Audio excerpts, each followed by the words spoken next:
চলে এসছো? Thank you so much. এই কি করে বুঝে যাও যে আমার এখনই কারেন্ট দরকার? এই যে 12 ঘন্টা কারেন্ট যাওয়ার পরে এই যে চলে এলে সকালে যখন আমি বাইরে বেরোবো কাজে, সাবাস, থ্যাংক ইউ। এইটার জন্যই তো কারেন্ট নিয়েছিলাম আমি, যাতে আমি যখন বাইরে থাকবো তখন যেন বাড়িতে কারেন্ট থাকে। আরে লাইট, তুমি জ্বলছো না? জ্বলবে? আচ্ছা, জ্বালাচ্ছি, কারেন্ট চলে এসছে, জ্বালাচ্ছি। হ্যালো, কারেন্টের অফিস?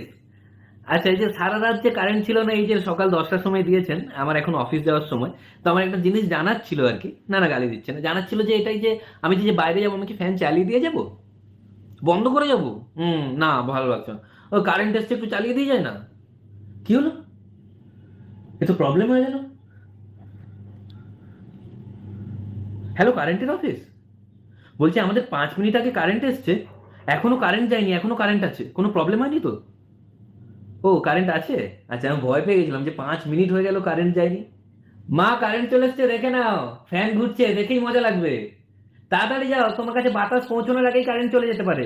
মা, এক কাজ করো, রুমে গিয়ে এসিটাকে -10 ডিগ্রি সেন্টিগ্রেড করে গোটা রুমটা বরফে ভরে ফেলে তো, পুরো সিয়াচেন করে দাও রুমটা। হ্যালো, কারেন্টের অফিস?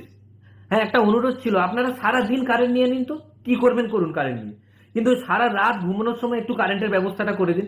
3 রাত ঘুমোইনি, চোখের তলায় কালি পড়ে গেছে, সবাই দেখে বলছে আমার কালির ওপর চোখ হয়েছে।